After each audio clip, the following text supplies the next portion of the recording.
welcome back to my box fan build. In this video, I'm going to be wiring all of this up. So I've decided to just dive right into the hardest stuff first. So the big aught gauge battery cable and then the solar.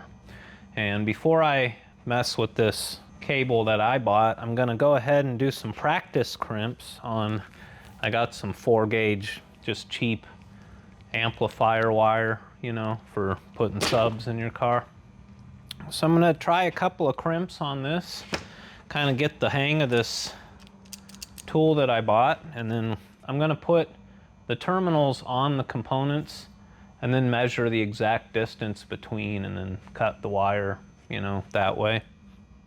Now that I have everything pretty much mounted, I can, you know, get the exact lengths for my wire.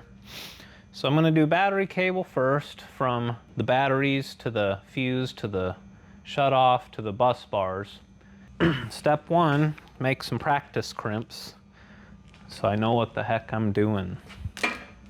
And what I'll do is grab the terminal and figure out how far back to strip the wire. This is 4 gauge. This is controversial, but I'm using a razor blade to cut the insulation.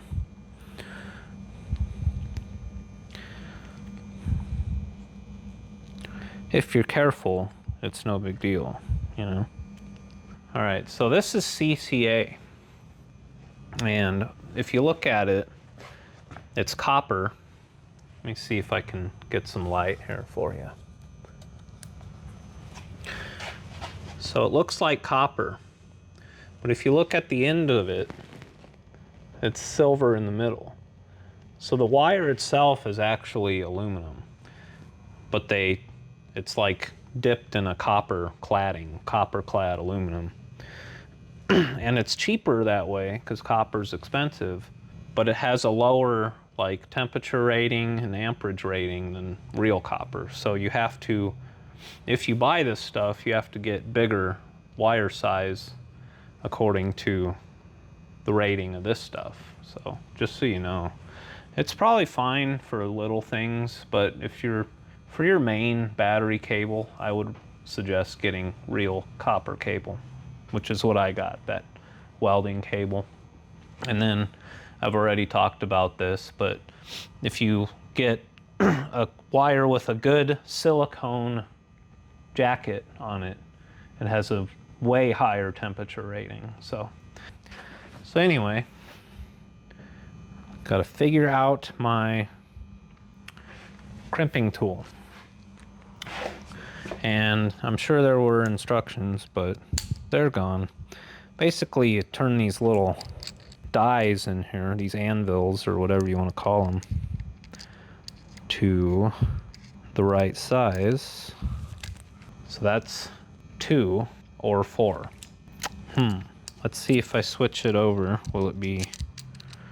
Okay, so that looks more like, so that's 4 or 6. So I think I had it right before. Yeah, that looks right. And then I guess I'll get the terminal in here.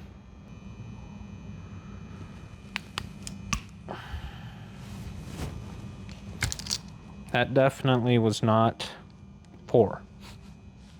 See, that's why I'm doing this first before I mess with my good cable. All right, let's move it on down to the next size. There's a little dot on the top number, so I believe that is the way to go, because it shows you 2 numbers at a time on the dies. All right, so we got that in there. Let's try that again. Ooh. Okay, that did a good crimp, but the wire still came right out. Because this wire is trash, and even though it says 4 gauge on it, my 4 gauge terminal seems to be too loose. Yep, that is not. All right, here's what I'm gonna do. Try it again. but with the 6-gauge lug on it. Well, yeah, that's much more appropriate for this wire. These super cheap amp wiring kits, you know, they're junk, basically. The only reason I even have this is I had a friend, or a customer, you could say, that had me put subs in his car, and there was a bunch of extra. He bought the materials, you know.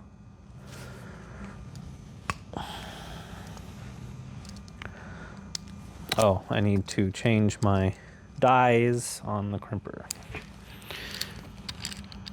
I'm getting the hang of it, all right?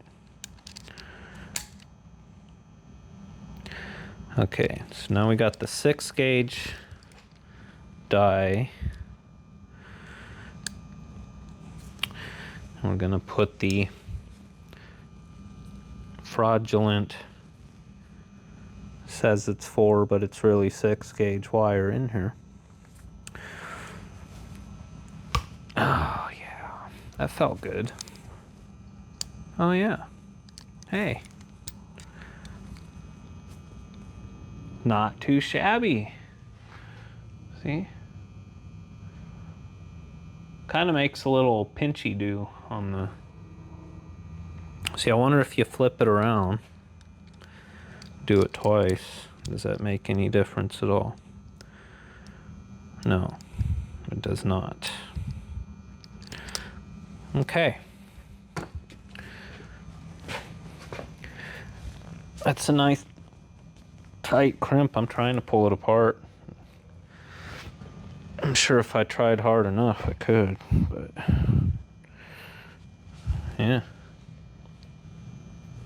Cool. And all this comes with heat shrink too.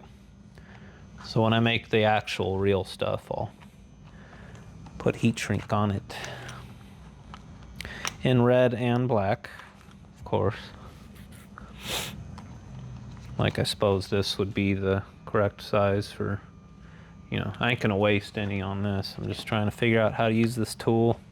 I might do this one more time and waste some of my terminals just for a little more practice. Make sure I'm doing this right. I do plan on replacing the battery cable and alternator and starter cables under the hood of the van. Just upgrade them, you know. And on my Buick too. I've been wanting to do that. The alternator charge wire on that Buick is like freaking tiny. I think it's like 10 gauge or something.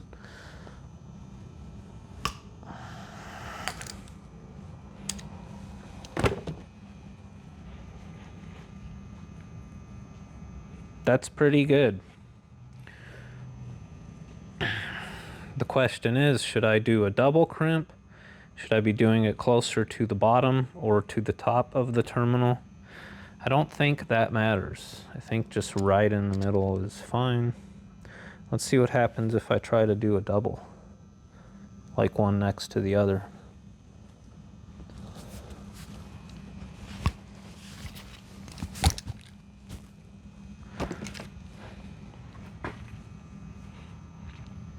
That's better, in my opinion. I mean,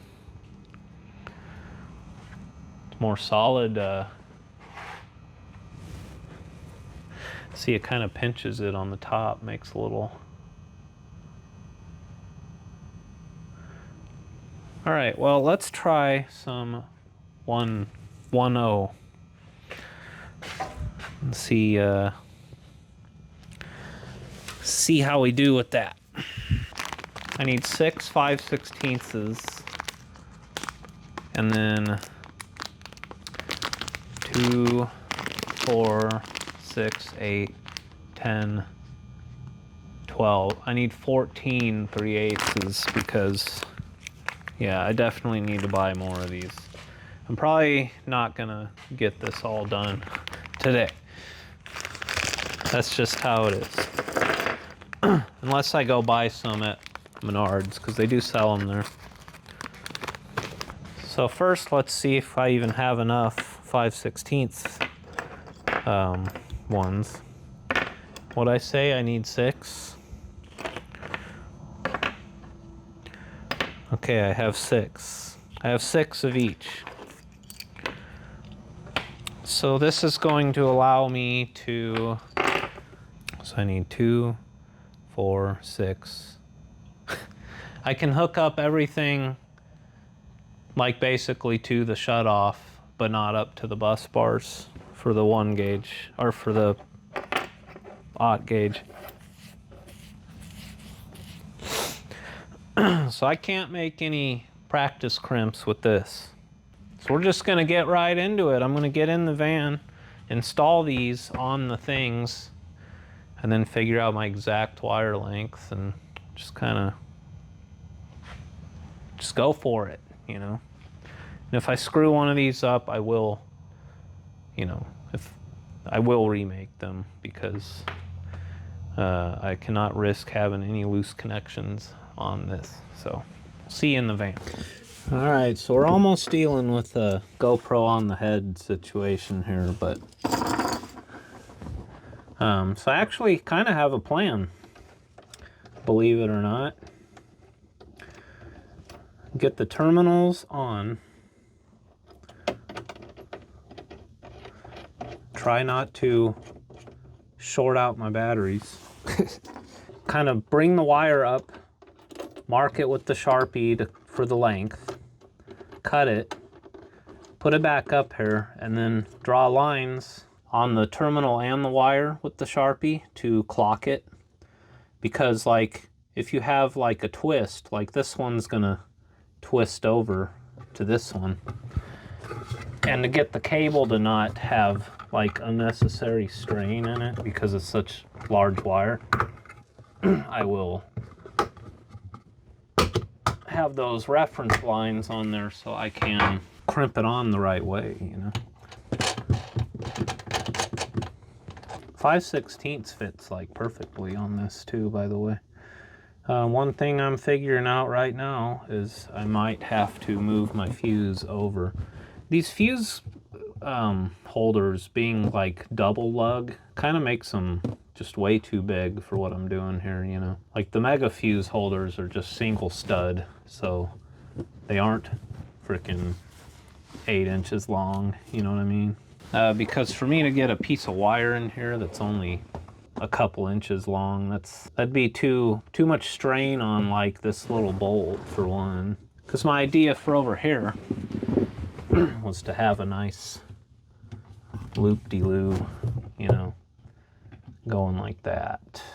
Now you can see how giant this wire is and why I could not put my bus bars down here with everything else. And yeah, I could probably do 2 gauge wire, but you know, go big or go home, you know what I mean? And I already bought this stuff and I think it's been beyond my 30-day return. But this is what I want. I just got to figure out how to make it all fit, you know. So I'm doing them in parallel. So I'm making basically an X, because if I put my batteries together the way they are, where the terminals are facing each other, then you have opposites, red and black. If I was doing series, I'd go this way, you know what I mean? So we're doing parallel like so, and that's how we're gonna have it still be 12 volt, but with all 560 amp hours of capacity. And I'm really leaning towards selling my generator and not even having that, honestly. I got an extremely good deal on it. It was free fitty. But with the DC to DC and the solar, if I have too many cloudy days in a row, I just drive around for a little while. The generator would be great if I wanted to put like a portable AC in here or something at some point. I don't know. Things to think about, you know. I'll do the negative first, because I'll have to have one go over the other, you know, bridge over it. So I'll make the positive go over the negative, why not, you know? That way, if something sharp and metallic drops on top of my batteries, it'll cut right through the positive instead and ground it all out. And I'm just kidding. I do plan on getting something over right here, like more plexiglass or, you know, something to protect these from any accidental things, like, you know, because I do have them kind of exposed like this, which is what I want, because they're not low temp batteries. I want them to, you know, get heated up by my diesel heater or anything else in my van. We're gonna go right there with it, using a black Sharpie on a black wire so I can't see it. Make sure I cut it straight. When you do these real short ones, you got to be careful to not pull strands through it, at least on smaller wire. Like if you go to strip them, you can pull the strands right through. So now I'll take the Sharpie. I can make a line telling me how far to strip the wire, so I get that perfect. About right there. And about right there. Sure. Looks good.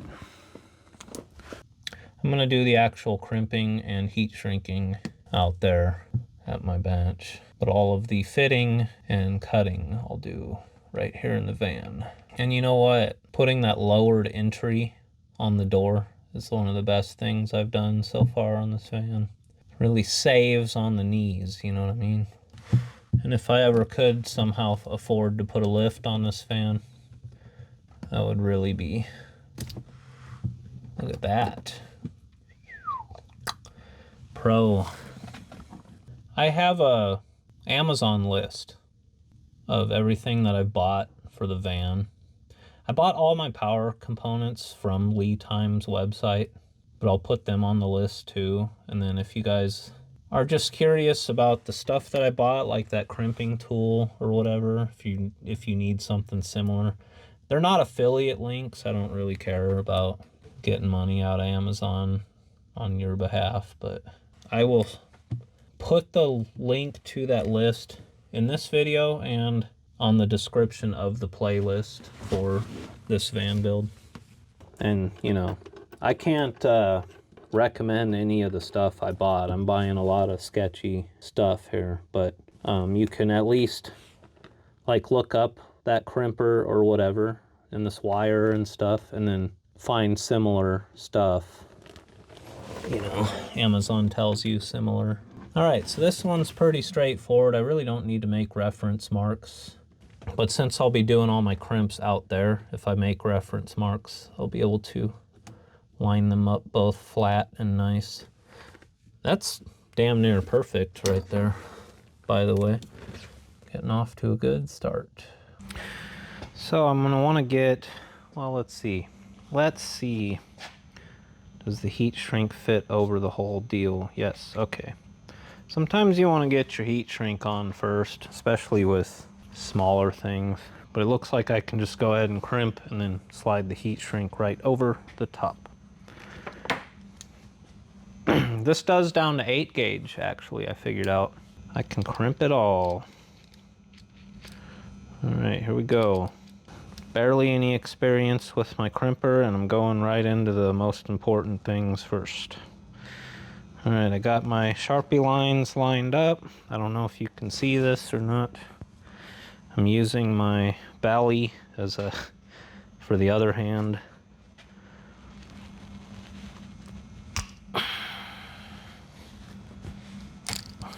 And then I'm gonna slide it down and do a double crimp right next to the one I just did, because that's what I feel like doing.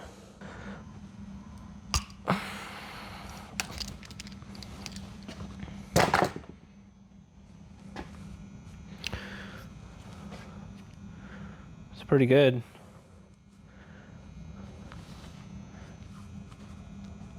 It's nice and tight. I think it's gonna be all right. All right, now I got a line Line up my Sharpie line, do it again. Look at that. The paint's already coming off the... Jeez. It's eye crimp. Some quality. Okay.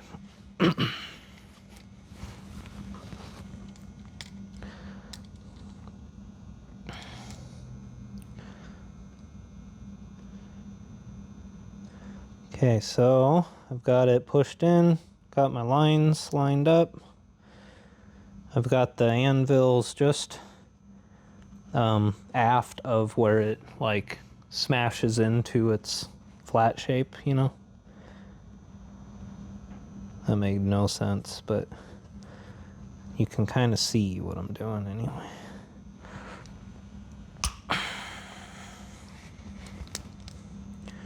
And slide it down.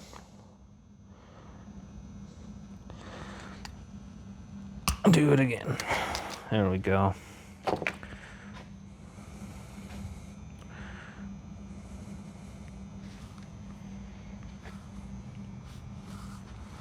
And I'll get my heat shrink on here. I could put the red heat shrink on the black wire. Two-tone it. That'd be silly. Alright, I'm gonna have the heat shrink kind of go out, you know, up to the flat part. This heat gun is on its last leg, by the way. It should not be as loud as it is. It got quite the workout when I was peeling the van.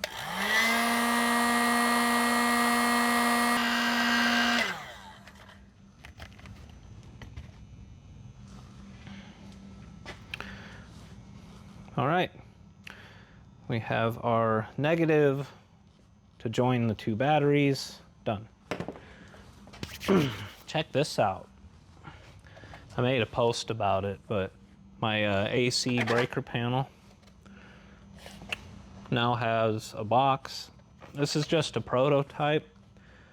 I think he's gonna make me one with a different plastic and maybe a couple changes to the design. But just by giving him the specs from this breaker panel from Blue Sea Systems website, my friend Tom, the same guy that helped me do the solar, I mean, he got the screw holes lined up perfectly and everything, like nailed it, you know? That guy's a pro. So the camera angle and the lighting on this shot is terrible, and I do apologize for that. I have like 4 tripods, and you're on the second to tiniest one. The other one, you'd be like sitting on top of this battery. That is sweet. I like that a lot. I like you a lot. All right, next. So this guy's gonna kind of make a little bridge over this guy, you know? So we need to make it a little longer. Maybe get a bend in it. Makes a lot of sense to put all the weird stresses on the positive wire, don't it? I just Sharpied on my wall. That's okay. All right, we'll just say right there. Ought to be good, yeah. I am gonna put something else to strap these batteries down with as well. Not because I'm worried about the batteries sliding around like dramatically or anything, but just to avoid any stresses on these wires. If the strap loosens up and they move around, it could pull on these wires and mess up my crimps, you know what I mean? So I will come up with something a little better, or at least improve on what I got going on here. All right.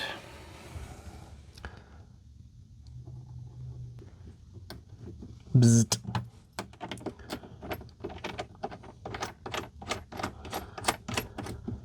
Yeah? Sure. Why not? Okay. Gonna take this out there and go crimp this one up now. So this video would be like 6 hours long if I showed you every one of these, but we're gonna do a few in detail. And then I'll just kind of show you as I go, as I install the wire. Okay, I'm pushing the wire into the lug as deep as it'll go so the insulation bottoms out. And I'm lining up my Sharpie line. I've got my anvils towards the front where it begins to curve. And crimp. And then slide it back just beyond that crimp and repeat. Okay.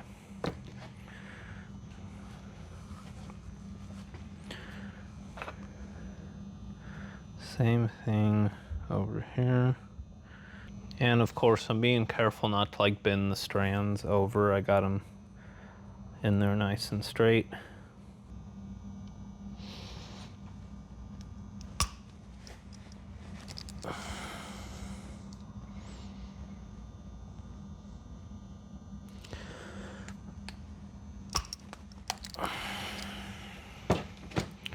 All right. Get the heat shrink on it. Just like that.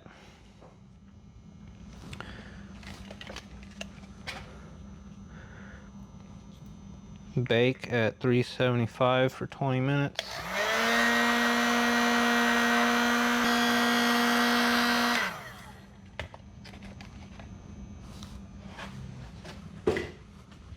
I'm gonna go ahead and get the other terminal on, or the other lug.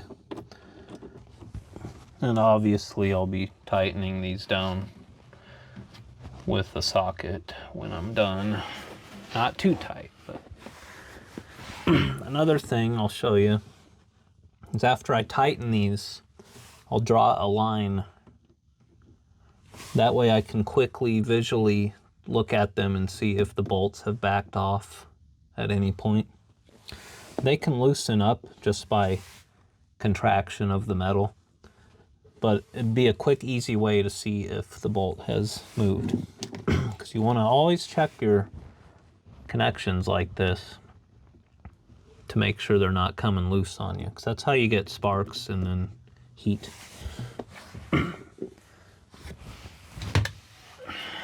It's a good thing to do with your lug nuts on your car too, you know. I'm gonna go ahead and just move this over like at least an inch, you know. I was originally not even planning on having a main battery fuse, because in my mind everything else in the system, like the inverter, everything is fused. But in that book that I have, it highly recommended putting a main battery fuse. So you know what? Can I really argue with that? Peace of mind, you know? It was talking about like crazy runaway like currents and stuff, you know. And the reason I went with such ridiculously heavy-duty fuses for this is because lithium batteries apparently are capable of delivering a massive amount of like stored energy if there were to be a short or some sort of runaway craziness going on. I don't know, guys. Maybe if my van gets struck by frickin' lightning in the mountains or something, I don't know, you know, whatever. These Class T fuses are like 40 bucks a piece. And then these fuse holders, which this is ridiculous what they cost, but these are like, it was like 47 something. There's cheap brands too, you know. I decided for all my fuses and wire, I'm gonna get quality stuff though. I'm not going with the, you know.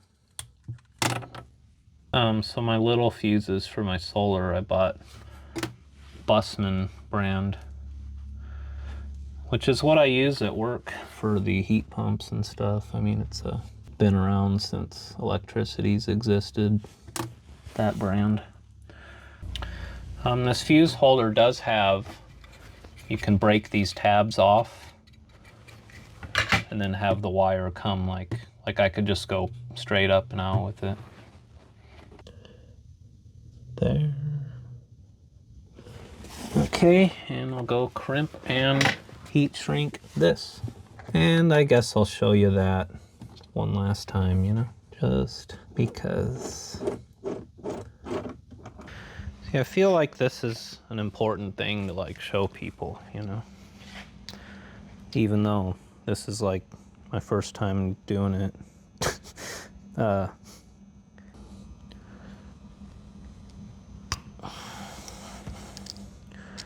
Okay, moving back.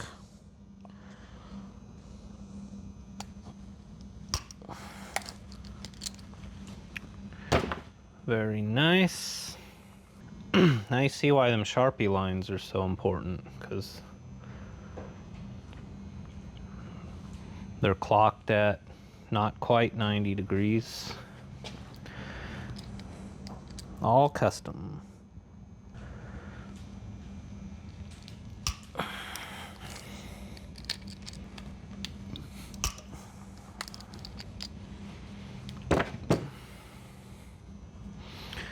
All right, heat shrink, and we'll move on to the next one, which would be the negative going up to the shunt. I decided to put my shunt directly off the battery before the shutoff, because that's a dual pole shutoff. A lot of people were like, what? On the last video, but it's you can either shut off two battery banks positives separately, or you can shut off the positive and negative of one battery bank. So it's got two ins and two outs on it. Two separate circuits, basically. But I wanted to put my shunt as close to the battery as possible for the most accurate reading for the battery monitor. So it has a tiny little trigger wire that runs to the positive to make the shunt actually work and give power to the battery monitor, which will run aft of the shutoff off the bus bar. But the actual connection on the negative will be, you know, directly off the battery. That's why I did it that way.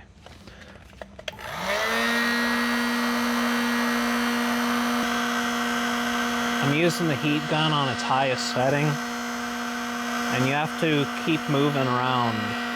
Don't let it sit still on it or get it too close, otherwise you'll boil the heat shrink, you know.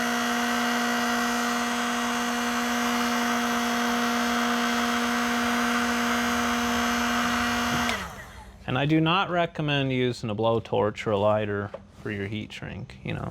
It'll work if you sit there and wiggle the flame rapidly, but I really don't recommend that.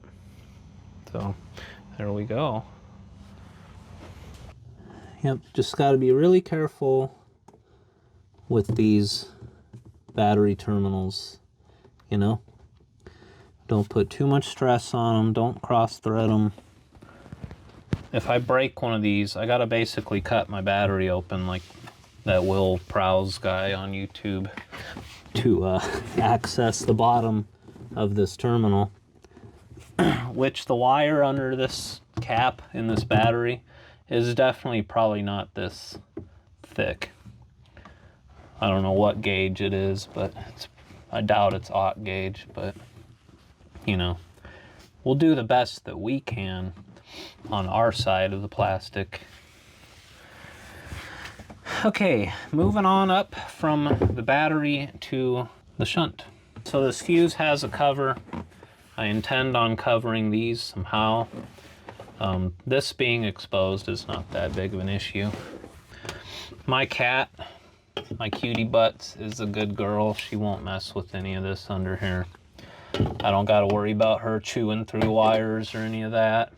But one day I am going to be getting a kitten, or just whatever cat appears in my life when I'm living in the van. Because that's how that happens, if you didn't know. You don't actually, like, go get cats. They just appear. They're like magical, mystical creatures that just materialize in your life out of nowhere.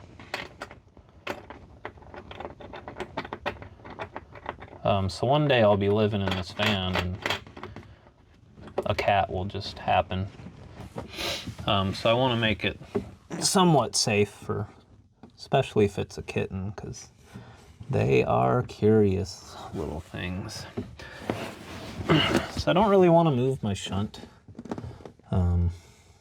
because I like where it is, but it is a pretty tight angle right here. I don't want any strange, unnecessary stresses. So I might actually move both of these components over as well. So why not just make lots of holes in the plywood? Actually I have to, this battery switch is kind of, I don't like the design of the, like the way it mounts.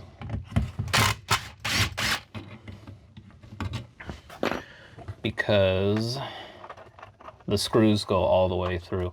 And it didn't even come with screws. These are 3-inch wood screws that I just grabbed.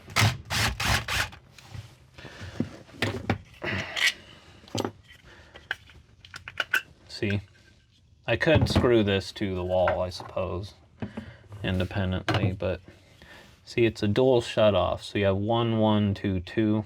So I can do positive, negative, like that. You know, and I'm using Tex for this because the screws it came with were pretty cheesy. Yeah, so that gave me a little more of a, it's better, all right? Try to line this guy up straight because it's easy to, like, you know, get crookedy with it.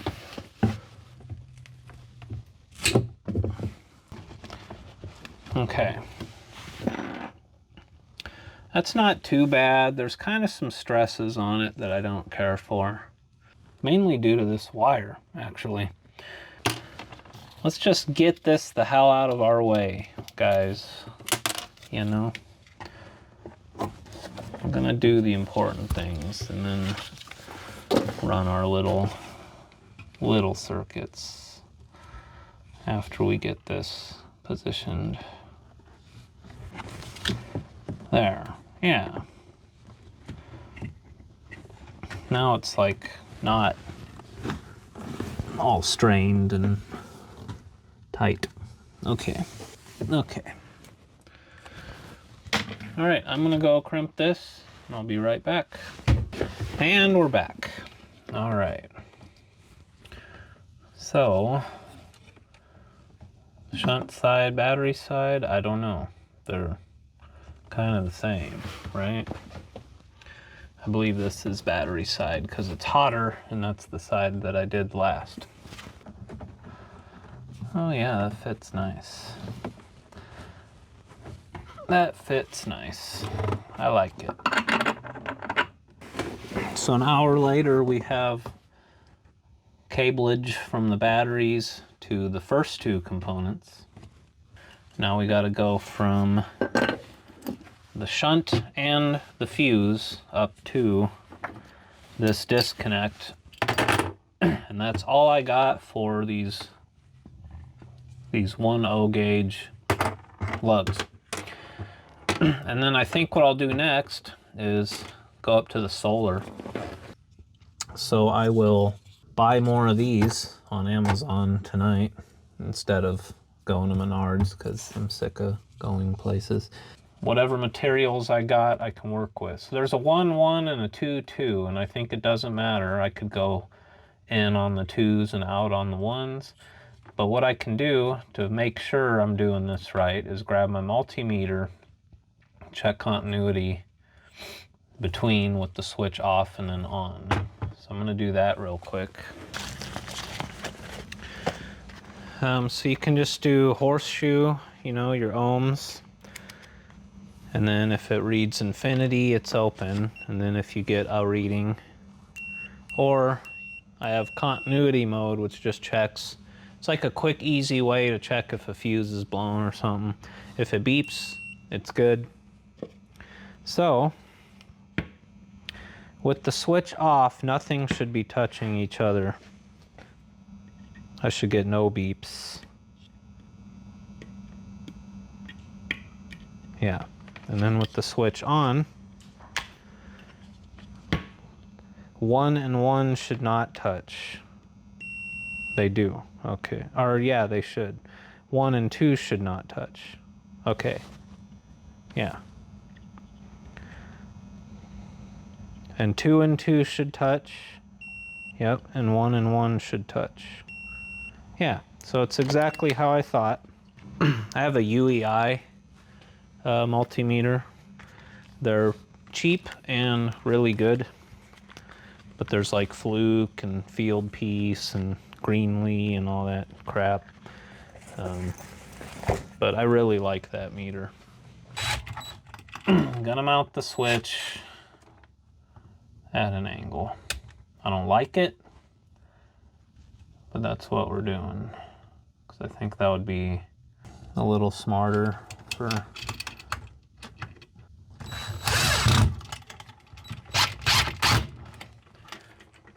Because the 0 gauge, see now look, I don't even have to have a bend on this. It'll be like no stresses at all on the wire. And then this can still be just a regular loop. So that's what we're doing. And I'm trying to make it so like the writing on the wire is in the back, just for aesthetics. I think I'm gonna have just the right amount to run the inverter and up to the bus bars. I bought 10 feet of it, and I ain't buying any more, so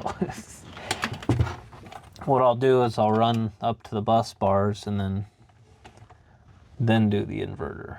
And then if I have to move something, I can. It's the negative, the black wire, that I would run out of. I could flip the inverter around, but kind of like it the way it is.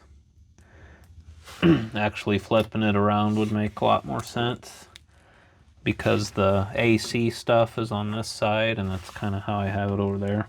But on the top of it, there's a whole bunch of lights and script and stuff, so it would look better the way it is, but you know, form over function, or function over form on this shit, so. Okay, I'm gonna go make these 2 cables and show you when I'm done. Look at that short little guy. The Sharpie lines were crucial for doing this shutoff switch because the lugs are like opposite, you know, they're backwards.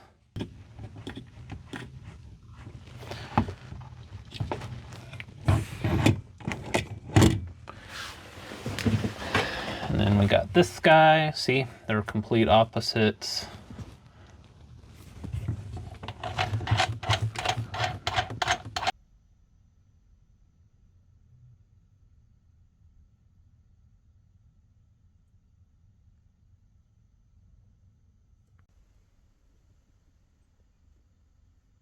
I'm gonna go ahead and remake this one just a little bit longer so it's not actually touching, you know, just make it bridge up a little further so there's a gap. I need 10 more of those 3/8 by 1/0 gauge lugs. So I'm just going to get a 12 pack, that way I can remake that one piece just a little longer. I could just put something between them, but you know, I think a little bit of a gap would be better. What I'm going to do now is run the wire for my solar controller. So I got the 6 gauge because that's what this said in its manual is the biggest size I can do. And I'm gonna just run 6 gauge from here down to the lugs, or to the bus bars, and then from here up to the solar shutoff switch. And then from that switch running up, I'm using the wire that I bought that goes for the solar panels. And what I'm gonna figure out is where, I think I'm gonna have positive and negative from the battery right here in the middle. And then probably inverter, and then charge controller, and then DC to DC, and then DC fuse panel, and then these outer ones, probably blank on those, but yeah, kind of the plan. I need a Phillips for these. I'm gonna go ahead and get my lugs on. And if you're curious, the Blue Sea Systems stuff is standard size. They were all 9/16. And then everything else was metric. All the lead time and the eco-worthy batteries. And I'm sure these Mophie's brand bus bars are also gonna be metric. And it looks like these fuse holders are 5/16, not 3/8.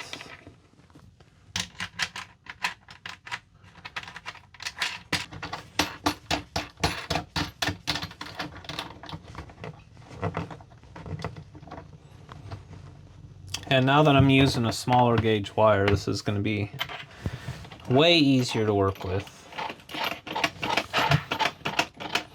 Just as far as like being able to bend the wire and route it more easily, you know.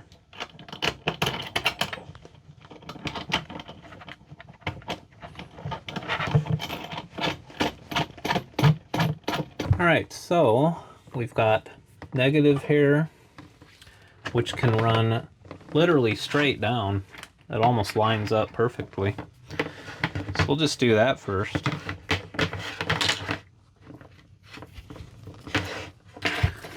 And I grabbed the Phillips so I can loosen that guy.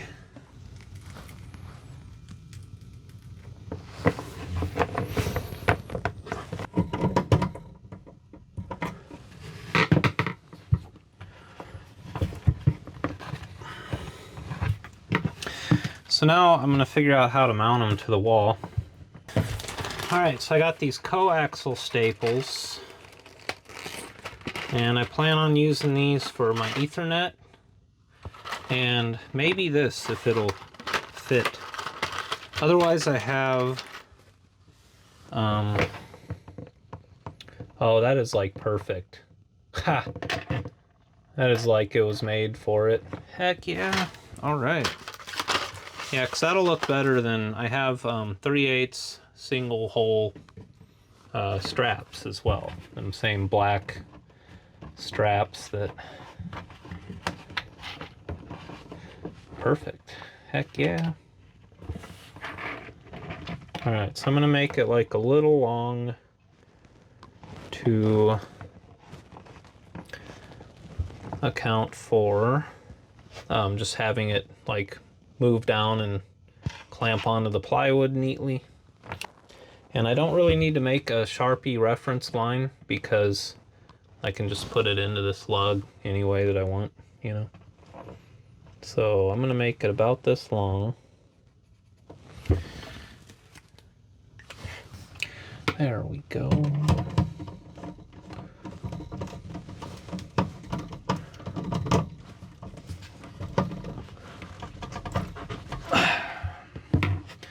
All right, so what we'll do is put a nice staple like right off of it.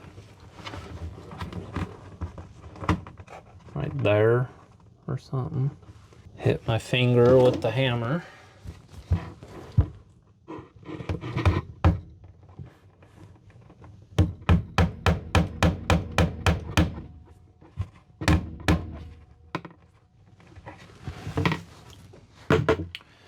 And then, because we got a little bit of a stepping it on over thing going on here, and we're alternating the sides that the nail's on, because science. You know, I don't totally love the coaxial staple on this wire, but we'll roll with it for now. Got to keep making progress here. So next we're going to do the positive coming out of the charge controller right over to this guy. So just a little short, you know, that. And hell, I might not even staple that to the wood because it can just cross over the negative and kind of look, I don't know. Figuring it out as I go.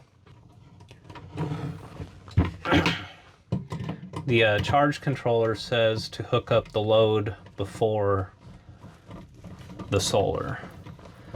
So the plan is to just power everything on and then turn the solar shut-off switch on last, you know.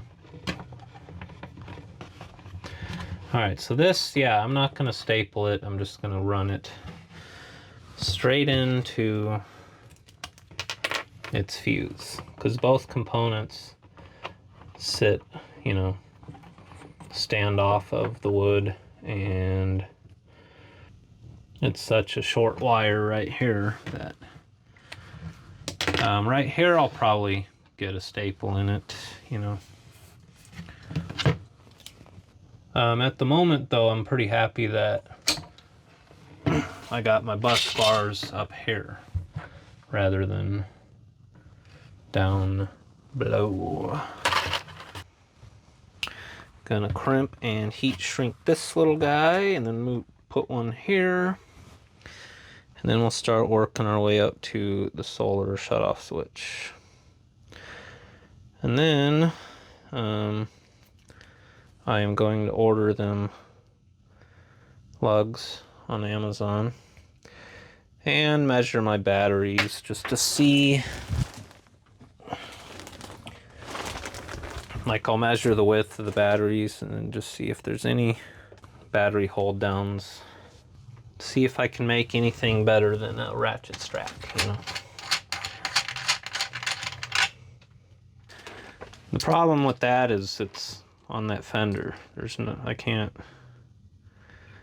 I'd have to build a whole wooden frame around that whole fender there. I think ratchet strap's gonna be okay, but I want something that I don't have to constantly think about either. Like every time I go on a washboarded gravel road, I don't want to have to stop and think, well, I better check my batteries now, because they might be all jumbled around, and you know what I mean.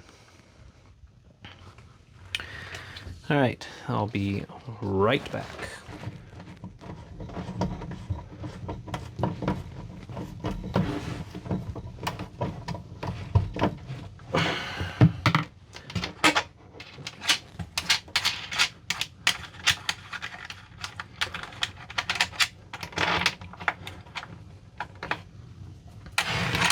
I guess I could grab the fuse, huh?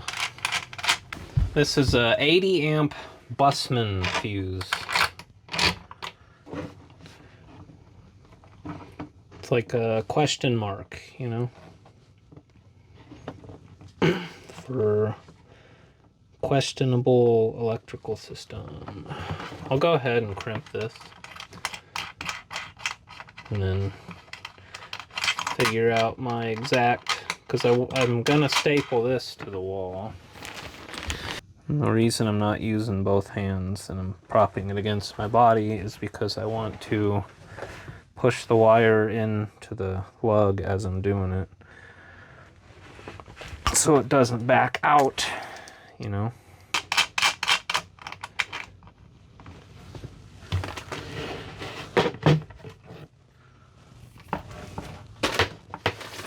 Okay, so just have a funky little question mark shaped wire, and I think right about there.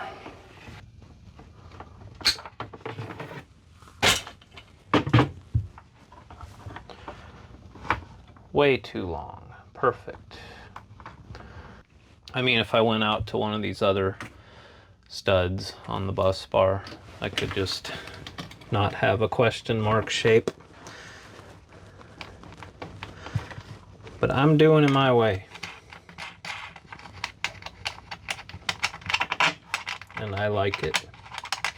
I'd love to have those 2-nail Romex staples, but they don't come in black, only white.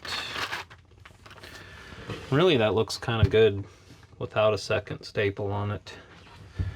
Maybe I should just leave it like that. Yeah, I kind of like that. Okay, next, we're gonna run one from here to there. And then I think the negative's just gonna run straight up that way, you know. Sorry for the bad lighting and camera angle. This is not a very good setup. The light is behind me, so I'm casting shadows with my body. And you guys are on the bed.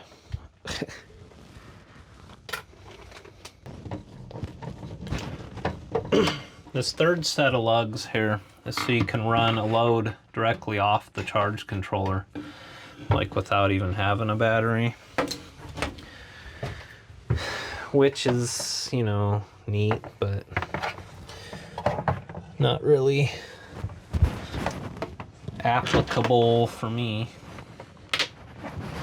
I'm gonna have this one loop down to about the same drop as the fuse, you know. I don't know how much of this you guys can see, but that's kind of the idea. Ah, there we go. Almost had to spit on it.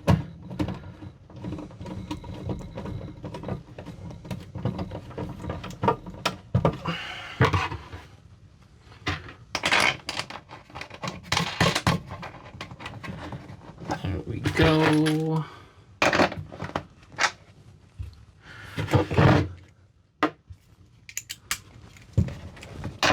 I don't have the fuse in here yet, but I'll get it snug for stapling. I guess I should just put the fuse in, huh? There we go.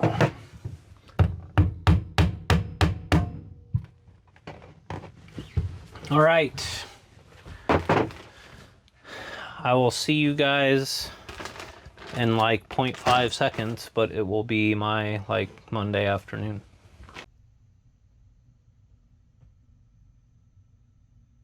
All right, so I don't know how much of this you guys are gonna see. You'll probably be staring at my back in this shot, but I'm up here now. I got the lights unhooked from my Radio Shack transformer thing. And I'm gonna hook up my solar and run my wires for my lights and my max fan down through the cabinet. If I could run bigger than 10 gauge up to my panels, I would, but I kind of can't. Unless I go buy an MC4 connector tool. Kind of sick of buying tools. I plan on selling all my tools in a few months, except for the things that I'll need to work on the van. So I am keeping that wire crimper and stuff, you know. The insulation on this stuff's pretty serious. It's like double jacketed and super thick. It's made to be like super weather and UV resistant. That's why. All this stuff, like I said, is going to be in that Amazon list if you want to look at it. Again, no affiliation here, just crap that I picked out and bought. What I'm going to do is go up on the roof and pull the extra out through the cable glands, because I probably need it up there if I'm trying to get all these panels connected. And then I have to drill a hole in the cabinet, run wire up to it.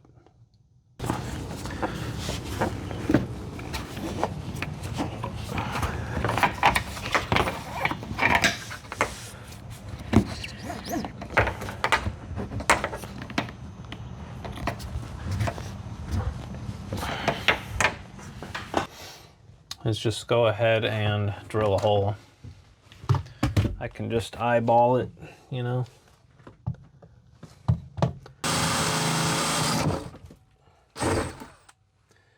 And I'll do another one next to it for the negative. Okay.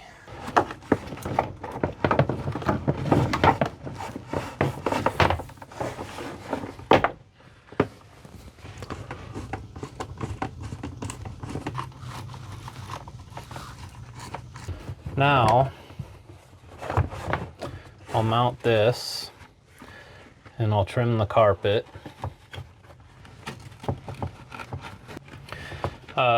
Similar to that battery shutoff, this has kind of a weird design for the box where the wires or the screws for it go through the entire thing. So it's just got these two, and it didn't even come with screws. Like, I don't know how you're even supposed to really do that. Try to get a couple of tacks in there or something. Silly, silly design. I don't know what the deal is with this, but... Oh no. Get out of there. See, I don't even know how to get this switch out of the enclosure. It's not like a DIN rail mount, or is it? So it looks like you pull these tabs.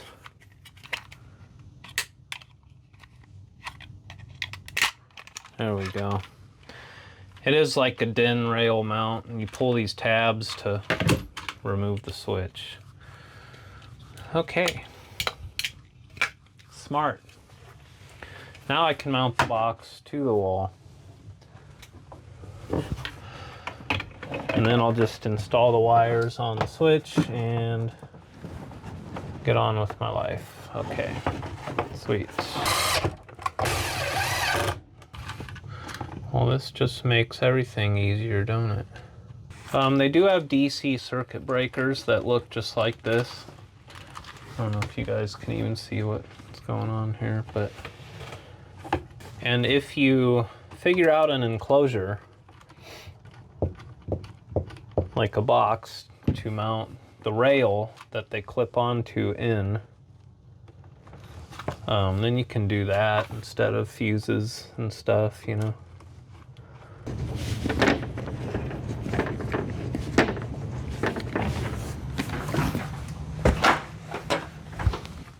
All right, so now that I'm looking at this, I kind of wish I put it on the left side.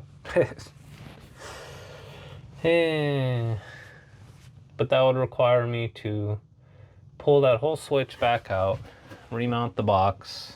I mean, is it that big of a deal? Is it gonna obstruct my cabinet that much? Oh, and I put the cover on upside down. Ha! on a roll today. Maybe because it's, you know, 8 o'clock on a Monday night. All right. Now I don't really like the wires coming over like that. I mean, I suppose I do like how they look down here, but oh boy, what do I do? Yeah, I'll just roll with that. I'll neatly staple them on, you know. All right, now I'm going to attempt to do a crimp right here.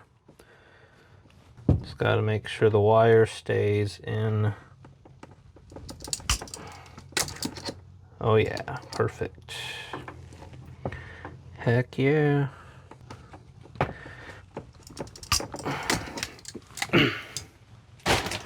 You guys ever watch that RV or TV? Russ? Heck yeah. All right, heat gun. There we go. Kind of go until the I see the like adhesive start oozing out of it.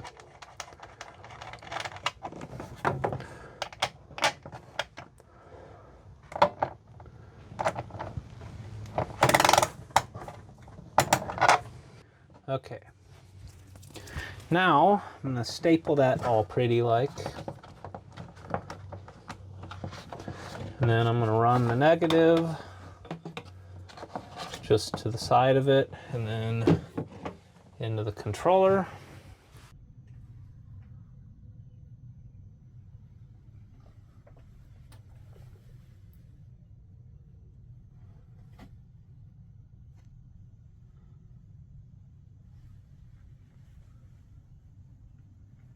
So I ended up with just enough wire, like almost the perfect amount. Doesn't look like much, but I can go from the bus bar down to my DC fuse block with this. So it's perfect. This is what I wanted for the DC fuse block. I have like 20 feet of that 4 gauge, but 6 is plenty for that. And then this one's longer, of course, because of the fuses. So I've got the perfect amount to do that. I think I'm gonna run my wires down out of the cabinet right now for the lights and the max fan. At least get them down in here, and then I'll do that.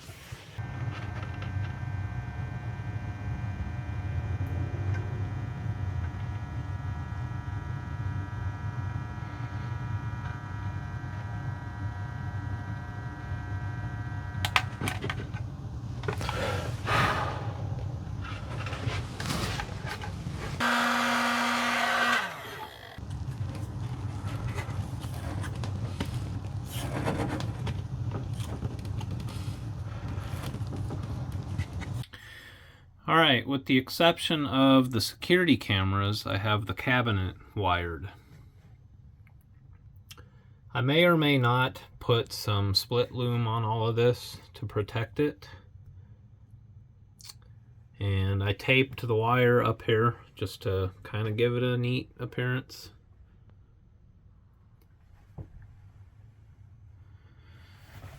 And when it comes down out here, I'm gonna kind of separate everything and run it individually and then label everything too. But for now, I just have tape on it, you know. So now I'm gonna wire my fuse box to the bus bars and probably call it a night. It's pretty late, actually. And one more thing I'm gonna do is wire up this cabinet over here too. I got a switch for the porch light over here, so. All right, I've got this much negative wire left. So battery, inverter, solar, DC to DC, fuse block.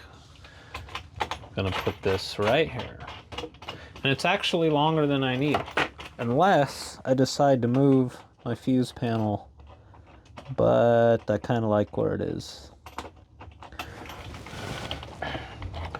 The only thing I'll have to do is when I go to use those relays, is either mount them upside down so the wires reach, or just, you know, extend the wire with something. But I actually really like this crimping tool.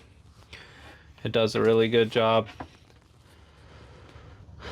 I would never buy one of them kind that you just whack with a hammer.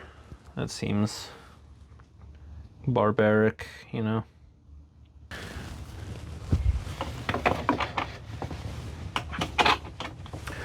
Okay, so here's my negative, and here's my wire coming off. And I think I just want to come straight in with it, really. You know, right there. And my positive, if I went over here, so like on that side of the desk, then it just barely reaches, you know, like almost perfect. I'm thinking the fuse block is good where it is. And what I was saying about the relays is just the way I mounted them. Like your main power for the relay is like one of these.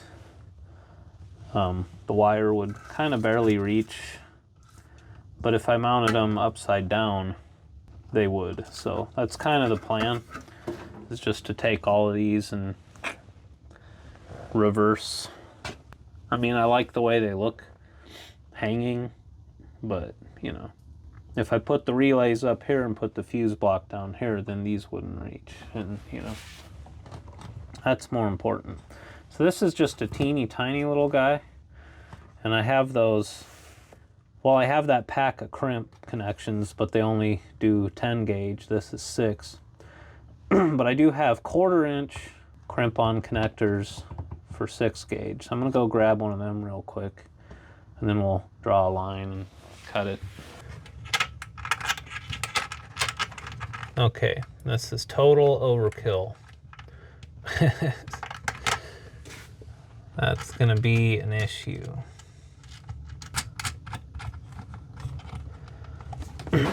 Really all I need is a couple of washers, a couple of tiny machine washers. This is probably a number 8, actually. So I might be able to just get some nuts on the back and then just bring this thing out slightly. Looks like, oh, that's bigger than number 8. That's like a number 10 or something.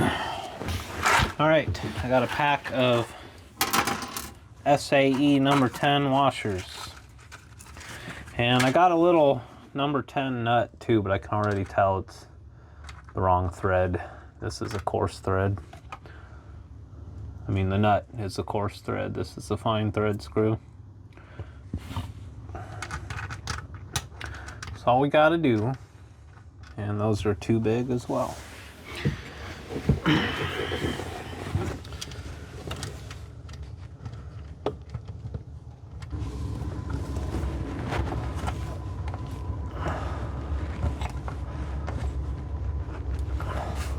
Oh yeah, okay.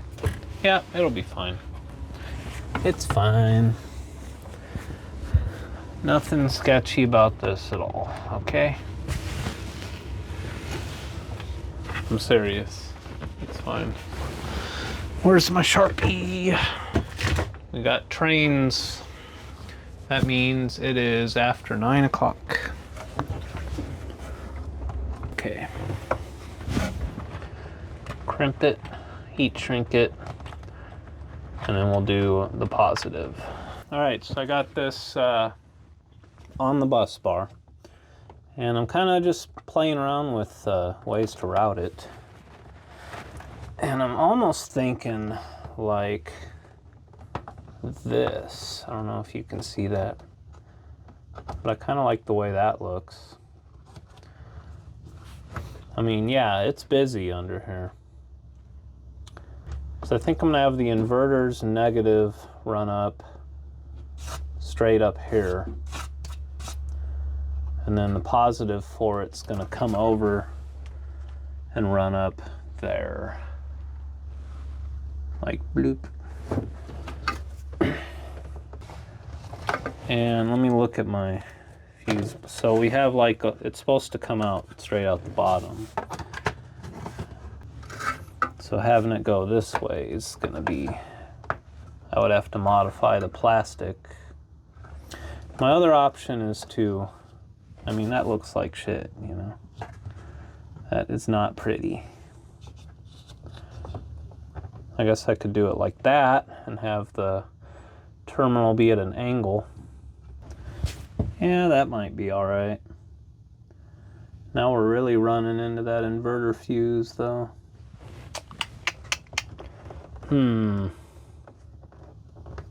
That's probably smarter though. We're gonna do that. Pretty much use the full length of this wire, and with the exception of this much, I've pretty much used every inch of that 6-gauge wire that I bought. All 10 feet of it, which is great. I'm gonna give it a little trim right on this corner.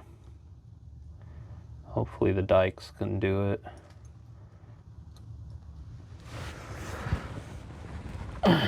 Maybe not. Yep, there we go. There. Sweet. I really don't need to use a bunch of washers like the other side now. I'm gonna get one behind it, the washers that came with it behind it, and then put one of my larger washers in front, assuming it fits. Let's find out. So we do those 2 washers, terminal, my washer. Oh yeah, perfect. Heck yeah. That is how it's done. And then before I tighten that, let me make sure that this fits. Not really.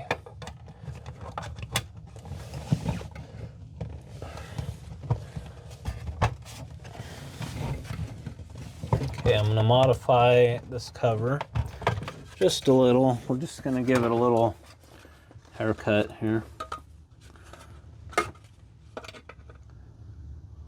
Wrong tool for the job, by the way. There we go.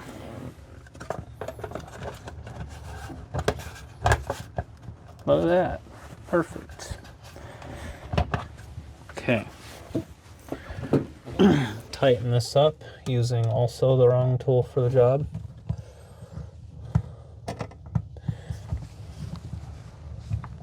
I used to just have a Leatherman and a 6-in-1 screwdriver and a pair of channel locks, and I could do almost every work order at the apartment complex.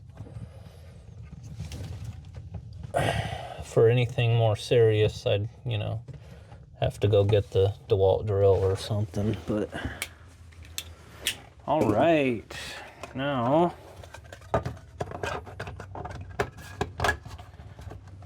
we'll get some staples and try to make this look pretty. Okay. The last thing I'm gonna do tonight, because it's late and it's Monday and I gotta go to work, is wire up that other cabinet over by the kitchen. My port side lights. This is starboard, you know. Over here we've got the port side exterior light and my under cabinet kitchen light. And they both share the same power source. This one has a button on it, and this does not have any sort of switch. I've got this rocker switch. It's a lighted one, so you have to give it a ground. And I'm gonna go ahead and put it over here on the left side of the cabinet towards the back. I don't want it over here by the shower, and I think this side would be a good spot for it. So I'm drilling a 1-inch hole.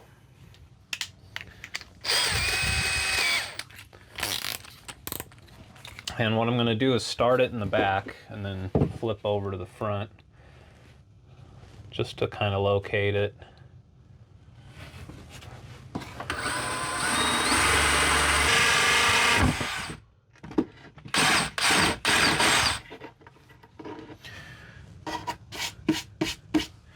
Okay. I really hope that hole ain't too big.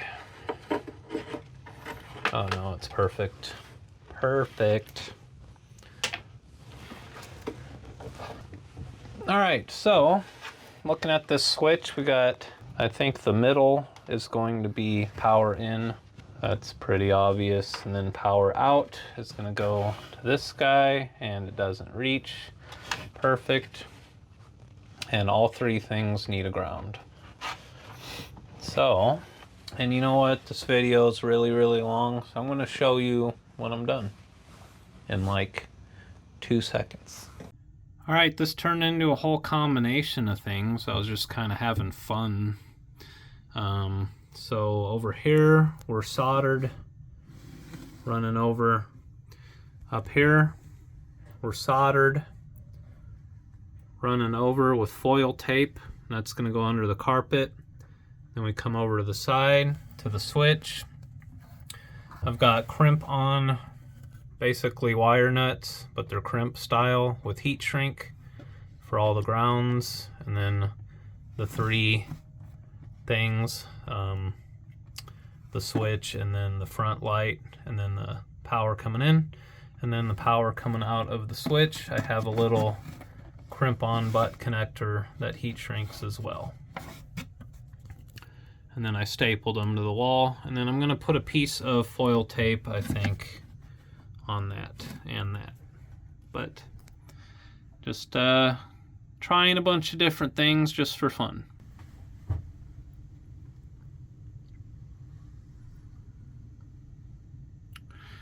I could foil tape over that too, but I don't know. I kind of like it. It's weird. All right, one last thing I'm gonna do tonight is run the little power wire for my shunt. It comes with the teeny tiny little screwdriver, and it actually has, I think, a 3/8 ring terminal on this tiny little dinky little wire. 20 gauge wire. So that goes in right here on this little green thing. And I believe that is just to give power to the battery monitor. I don't know if that tiny little wire has anything to do with how it gets an accurate reading of the battery's, you know, load and capacity and all that, but I don't know. But running it straight off the bus bar would be, you know.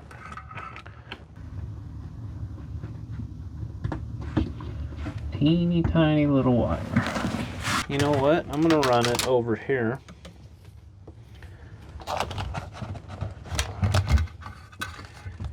Actually, let's take the long way home, shall we?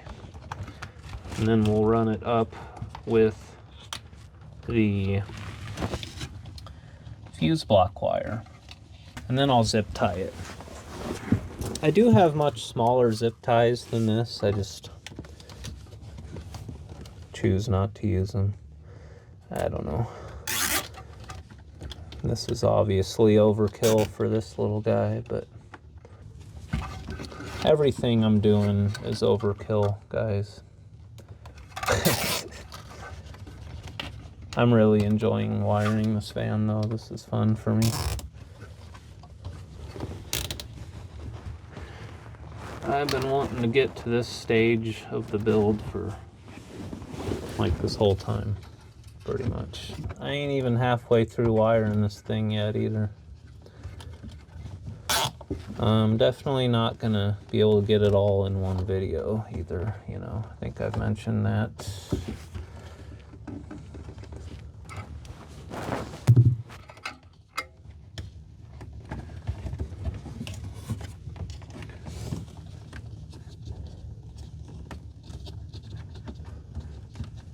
think I heard the shop kitty getting in the dumpster over there. It's like 11 o'clock at night.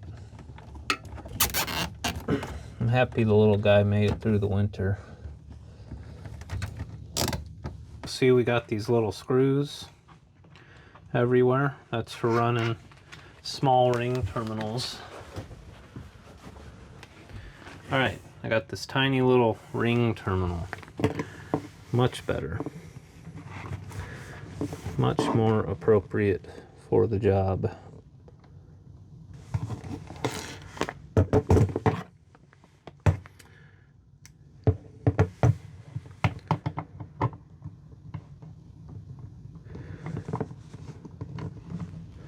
When you're crimping these little guys, and you're using a crimper that has the little bumpy do, you know, where it's a bump on one side and a curve on the other, like that. If you look at your terminal, the back side is, you know, solid, and the front is where the seam is. You want to make sure you do the bump on the back where there's no seam. Otherwise, it kind of like folds over on itself, you know. You always want to crimp it from the back.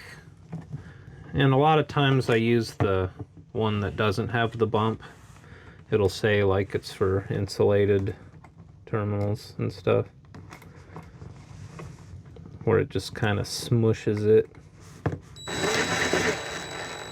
Okay. And now we have little trigger wire for the shunt, or power wire for the shunt, whatever it is. Done.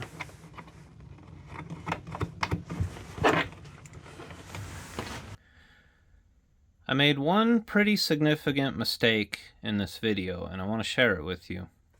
So if you look down here, my negative battery cable is on the right, and my positive is on the left. And when you get up top, I put my positive bus bar on the right and my negative on the left. And had I not ran out of terminals when I was doing this, I would have probably noticed and switched them around.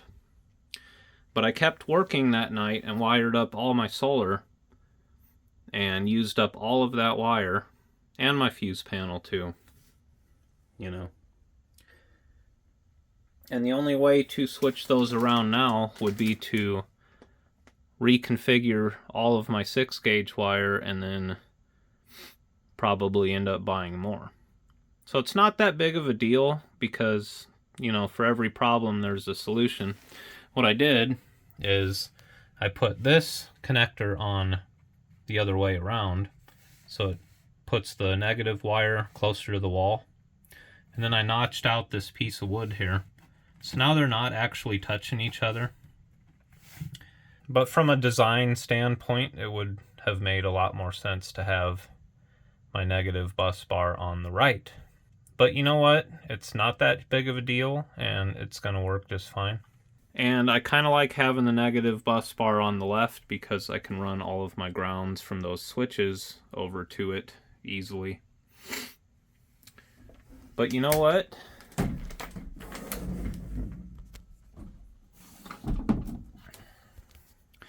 I think we should go ahead and end this video on a high note.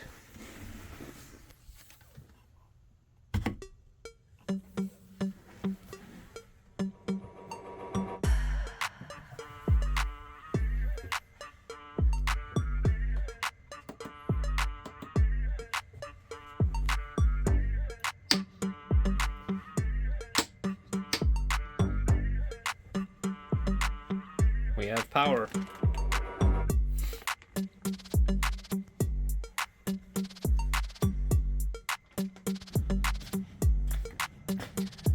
White porch light. I gotta flip this switch around, but amber porch light.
So once again, that's all I was able to accomplish this week because, you know, full-time job. But every week I'm getting just a little bit closer to moving into this van and living my dream life. Special thanks to Alice, Brandon, Travis, and Ham Radio Hef for joining my Patreon. Special thanks to Donna for the extremely generous donation, and everyone else who's donated. I really appreciate that. I need to quit complaining about the prices of stuff.